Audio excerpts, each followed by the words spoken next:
Welcome to N Times. This is Nisa. ప్రస్తుతం మనం Vijayawada central నియోజకవర్గంలోని వడ్డెర కాలనీ సింగ్ నగర్ రోడ్లో ఉన్నాం.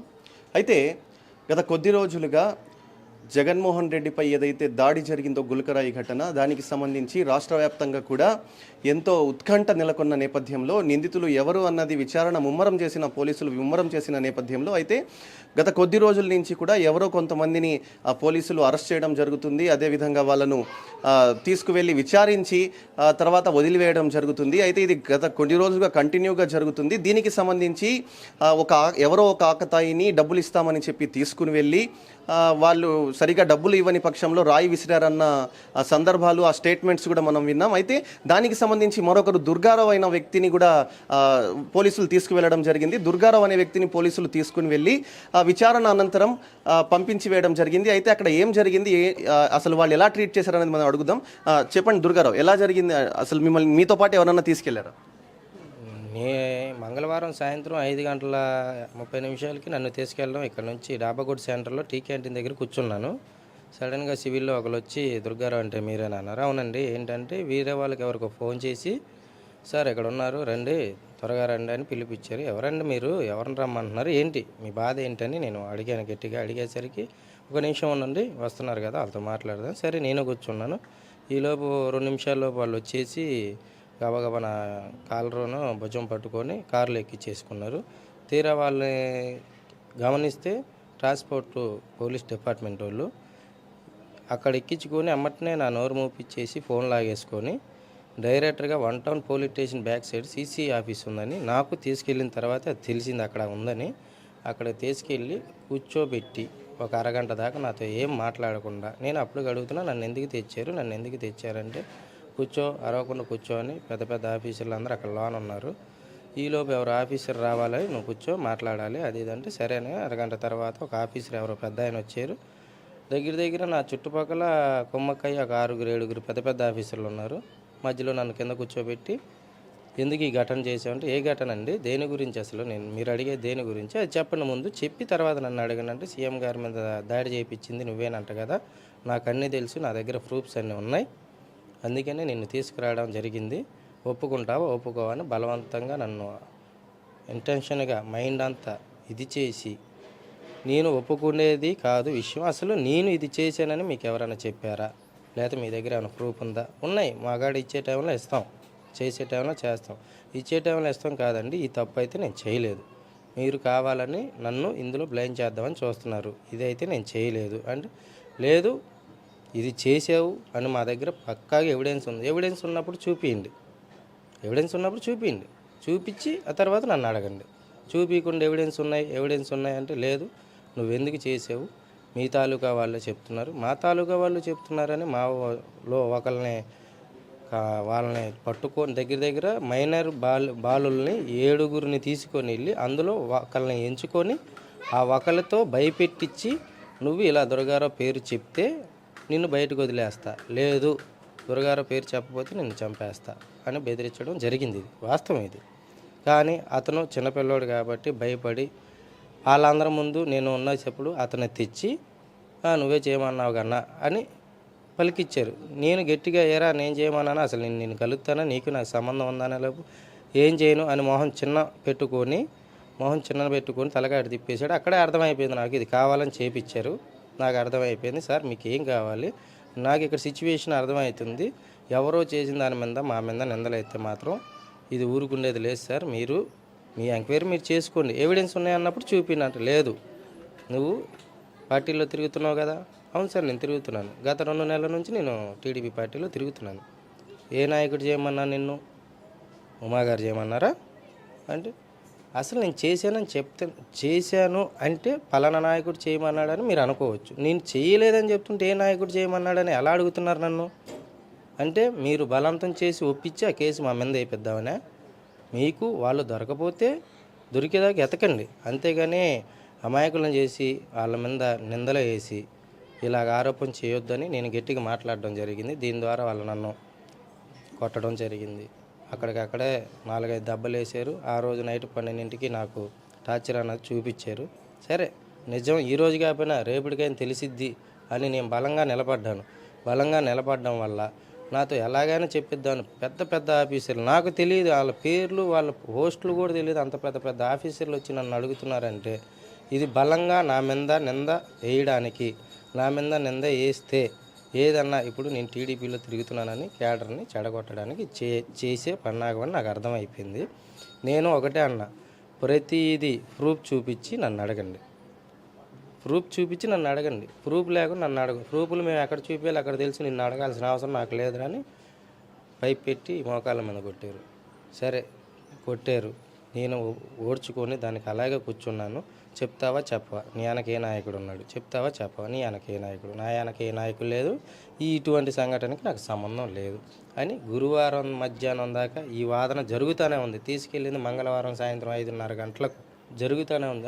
ఇక్కడ వినట్లేదు అనేసరికి ఇక్కడ మా వాళ్ళు బయట ధర్నాలు, లాయర్లు వీళ్ళందరిని పట్టుకొని బయట తిరుగుతున్న సంగతి నాకు ఇంటిమేషన్ ఏమీ లేకుండా పెట్టారు. మా వాళ్ళు ఎక్కడ సీసీ ఆఫీస్కి వస్తారని నన్ను కారులో ఎక్కించుకొని మైలవరం సర్కిల్ ఇన్స్పెక్టర్ ఆఫీస్కి తీసుకెళ్ళిపోయారు. గురువారం మధ్యాహ్నం 3 గంటలకు తీసుకెళ్ళి అక్కడ ఆ రోజు బాగానే వదిలేసి శుక్రవారం స్టార్ట్ చేశారు మళ్ళీ ట్రీట్మెంట్. నాకు శుక్రవారం మళ్ళీ ట్రీట్మెంట్ మళ్ళీ స్టార్ట్ చేశారు వాళ్ళ స్టైల్లో. సరే ఏదైతే ఉంది నిజం ఈ రోజు కాకపోయినా రేపైనా వస్తుంది సార్, మీరు నా అందరిని దయించి వాళ్ళని నేను వేడుకోవడం జరిగింది.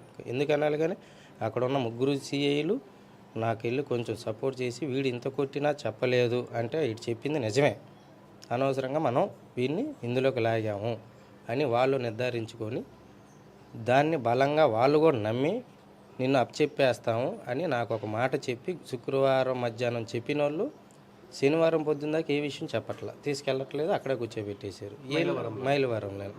ఏంటని ఎంక్వైరీ నేను అక్కడ ఉన్నప్పుడు శనివారం మధ్యాహ్నం 3 గంటలకి ఇక్కడికి తెచ్చారు మళ్ళీ ఈ సీసీ ఆఫీస్కి తెచ్చి, నీ మీద ఏమీ లేదు, నువ్వు నిర్దోషివే, నువ్వు వెళ్ళిపోవచ్చు, నేను పంపించేస్తాను, సింగినారు సిఐ అని వీళ్ళు వస్తున్నారు, వాళ్ళు ఫార్మాలిటీ సంతకాలు తీసుకొని పంపించేస్తారన్న. సరే సార్ ఓకే అని నేను అనుకున్నాను.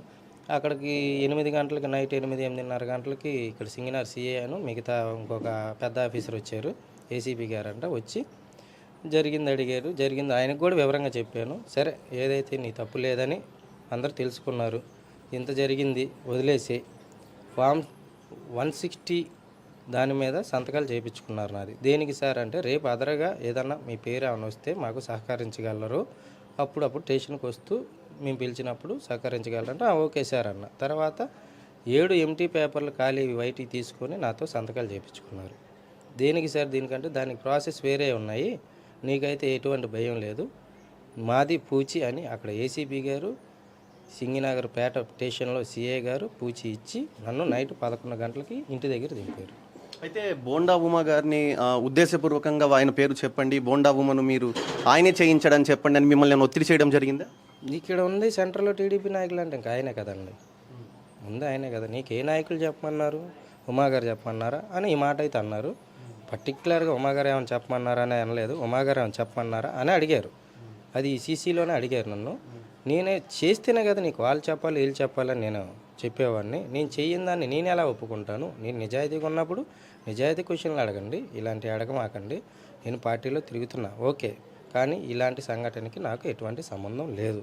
అయితే వాస్తవంగా ఆ రోజు మీరు ఆ సంఘటనలో ఇన్సిడెంట్ జరిగినప్పుడు అక్కడ ఉన్నారా? ఇన్సిడెంట్ జరిగింది వివేకానంద స్కూల్ దగ్గర జరిగింది. మేము ఉన్నది ఇక్కడ ఆర్చి దగ్గర ఉన్నాం. ఒడ్డరి కాలనీ సంఘం ఉంది, ఆర్చి అంటే ఎవరికైనా తెలుసు. ఆర్చి దగ్గర మమ్మల్ని పాస్ అయ్యి బస్సు వెళ్ళిపోయింది. బస్సు వెళ్ళిపోయిన పావు గంట ఇన్సిడెంట్ జరిగింది. దానిని ఏంటంటే ఏమీ తెలియని ఒడ్డరి కులస్తులకి నింద వేల మీద వేసేసి అసలు ముందు ఇన్సిడెంట్ జరిగిందో లేదో కూడా ఎవరికి తెలియదు.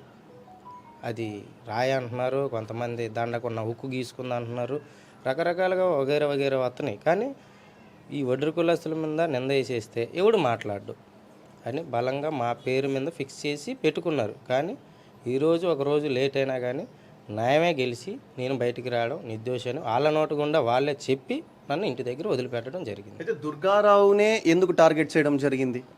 దుర్గారావుని ఎందుకు టార్గెట్ చేయడం జరిగిందంటే ఇక్కడున్న కొంతమంది నాయకులకి వాళ్ళకి తెలుసు, నేను పేర్లు చెప్పవలసిన వాళ్ళకే అర్థమైంది. ఎందుకంటే ఇక్కడున్న పైన పోలీసులకి తెలుసు, వీళ్ళకి తెలుసు. మొత్తం ఇక్కడున్న క్యాడర్ ఏంటంటే దుర్గారావు మీద గట్టికి ప్రెజర్ చేస్తే వెనక మగారితో తిరుగుతున్నారని ఒక ముద్ర వేయొచ్చు అని ఒక ఆలోచనతో నా మీద ప్లాన్ చేశారు. అంటే ఒడ్డరి కులస్తుడి మీద ప్లాన్ చేస్తే ఎవడు అడిగేవాడు ఉండడు వెనక అని నన్ను ఎత్తుకెళ్ళడం జరిగింది. అయితే దీన్ని బట్టి చూస్తే కనుక ఏవైతే మీ ఏరియాకు సంబంధించిన వాళ్ళు ఉన్నారో వీళ్ళ వైపు నుంచి మీకు మద్దతు లభించిందా? మా వడ్డెర సంఘం తరపున నుంచి ఈ ఏరియానే కాదు, బయట ఏరియాల నుంచి, గుంటూరు నుంచి, ఈ కొత్తూరు దాడాపల్లి నుంచి, రకరకాల ఏరియాల నుంచి ప్రతి ఒక్కరు సిపి గారి ఆఫీస్ చుట్టూ వచ్చి నిలబడి ధర్నాలు చేయడం వల్ల ఈరోజు ఆయనకే అర్థమైంది. మా ఫ్యామిలీ వీళ్ళంతా రోడ్ల మీద కూర్చుంటుంటే ఎందుకు అమాయకుని తీసుకెళ్ళి మీరు ఇలా పెట్టారు, సరే ఏమన్నా తప్పు చేస్తే ప్రూఫ్ చూపించండి. మనిషి అక్కడ ఉన్నాడు, 4 రోజులైంది కనపడి, 5వ రోజు మనిషి కనపడట్లేదు, ఏమయ్యాడు అంటే సమాధానం లేదు. అవును దుర్గారావు, మీరు ఆ టైంలో చెప్పలేదా మా లాయర్ని నాకు ప్రొడ్యూస్ చేయండి, అసలు ఏంటి విషయం ఏంటి అని ఇలాంటివి ఏం చెప్పలేదు? మా ఫ్యామిలీ లాయర్ పెట్టిందని సంగతి, వీళ్ళు బయట ధర్నాలు చేస్తున్న సంగతి నాకు ఒక్క 1% కూడా లోనకి తెలియనీయకుండా అంతా మూసేశారు. నన్ను ఏ విషయం తెలియకుండా 5 రోజులు కస్టడీలోనే పెట్టేశారు. ఏమైనా వాటర్ కావాలన్నా తిండి కావాలన్నా తెచ్చి వాళ్ళు వేస్తున్నారు తప్ప నన్ను బయటికి కానీ ఒక ఫోన్ కానీ పక్కనోడితో మాట్లాడడానికి కానీ ఏ అవకాశం లేకుండా మూసేశారు. ఓకే, ఫైనల్గా చెప్పండి దుర్గారావు, ఇది కక్షపూరితంగా వైసీపీ ప్రభుత్వం చేసిన పనే అంటారా? ఇది వాళ్ళకే వదిలేస్తున్నానండి నేను. ఎందుకంటే నేను చెప్పడం కాదు, ఇప్పుడు రేపు మళ్ళీ నా మీద ఏమేస్తారని మా టెన్షన్ మాకు ఉంటుంది. ఏంటి ఈరోజు దీని మీద వేసారు, రేపు తీసుకెళ్ళడానికి గ్యారంటీ అయితే లేదు. నేను అందుకని చెప్తున్నాను, వాళ్ళంతటి వాళ్ళే ఆలోచించుకొని నిర్దోషుల్ని, ఇప్పుడు దోషులను పట్టుకోకుండా నిర్దోషులను పట్టుకొని విచారణ ఎంత చేసినా ఒకరోజు కాకపోయినా ఒక రోజైనా తెలిసిద్ది. దానివల్ల ఆలోచించి ఎవరు ఉన్నారు వెనక, అది వైసీపీ వాళ్ళ కానీ టీడీపీ వాళ్ళ కానీ, ఏమో వైసీపీ వాళ్ళు ఉండొచ్చేమో, మీ సానుభూతి గురించి మీరు చేయొచ్చేమో. ఇప్పుడు మిమ్మల్ని పోలీసులు కొట్టారన్నారు కదా, దీని మీద మీరు న్యాయపరంగా ఏమన్నా చర్యలు తీసుకోబోతున్నారా? పోలీసులు నన్ను కొట్టారు, బలంగానే కొట్టారు. కాకపోతే కొంతమంది 3 సిఐలు మాత్రం నాకు హెల్ప్ కూడా చేశారు. అది కూడా మైలవరంలో పెట్టిన 3 సిఐలు హెల్ప్ చేశారు. ప్లస్ ఇక్కడ ఉన్న పెద్ద పెద్ద ఆఫీసర్లు ఇష్టాసారంగా కొట్టారు. దాని ప్రకారంగా ఏమి యాక్షన్ తీసుకోవాలన్నా మా లాయర్ గారు తీసుకుంటారు. అవి ఏమన్నా మీ కొట్టినప్పుడు మీకు ఏమన్నా వాతలు పడిన ఉన్నాయా దుర్గారావు గారు? వాళ్ళు బయట ల్యాండ్ ఆర్డర్ కొట్టేది వేరండి, టాస్క్ ఫోర్స్ వాళ్ళు సీసీ వాళ్ళు కొట్టేది వేరండి. వాళ్ళు కొట్టేది అంతా బయటికి కనపడదు. మిమ్మల్ని కొట్టింది ఎవరు అంటే వాళ్ళ పేర్లు అయితే ఇప్పుడు పెద్ద పెద్ద ఆఫీసులో వస్తున్నారు, సివిల్స్లో మొత్తం సివిల్లోనే ఉన్నారు అందరూ. ట్రాన్స్పోర్ట్లో సీసీ వాళ్ళు ఎవరు నాకు తెలియదు, మొత్తం సివిల్లోనే ఉన్నారు. ఒక్కడు యూనిఫామ్ వేయలేదు. 3rd డిగ్రీ ఉపయోగించారా మీ మీద? అంటే నేను ఇప్పుడు దాకా స్టేషన్కి వెళ్ళలేదు కాబట్టి వాటి పేర్లు అయితే నాకు తెలియదు. ఇంచుమించు అదే నేను కూడా అనుకుంటున్నాను. పేర్లు అయితే నాకు తెలియదు. ఇది ఫస్ట్ టైం నేను స్టేషన్ ఎక్కడం. ఆ స్టేషన్లో కూడా ఎంత పెద్ద రాజకీయం చేస్తారని నాకు తెలియదు. అయితే దుర్గారావుని చూస్తే కనుక అనుమానాస్పదంగా తీసుకువెళ్ళి దాదాపు 5 రోజులు ఫోన్ ఇవ్వకుండా తనను ఒక రూమ్లో బంధించి తర్వాత ఇక్కడి నుంచి CCS నుంచి మైలవరం పోలీస్ స్టేషన్ కూడా తీసుకుని వెళ్ళి అక్కడ కూడా అతనికి 3rd డిగ్రీ అంటే అతనికి ఆ ట్రీట్మెంట్ అనేది ఇవ్వడం జరిగింది. ఆ పోలీసులు అతని మీద దౌర్జన్యంగా అతన్ని కొట్టడం జరిగిందని కూడా దుర్గారావు చెప్తున్నారు. అయితే ఇది కక్షపూరిత చర్యలో భాగంగా జరిగిందా ఏంటా అనేది ఇప్పుడు నేను చెప్పలేని పరిస్థితి. ఎందుకంటే ఇప్పుడు నేను చెప్తే తిరిగి నాకు ఎటువంటి నా ప్రాణానికి హాని ఉంటుందో అది కూడా చెప్పలేని పరిస్థితి అని చెప్పి కూడా దుర్గారావు చెప్తున్నారు. ఏది ఏమైనా సరే దుర్గారావుకు న్యాయం జరగాలని చెప్పి కూడా మనం కోరుకుందాం. Thank you for watching. This is Nizam.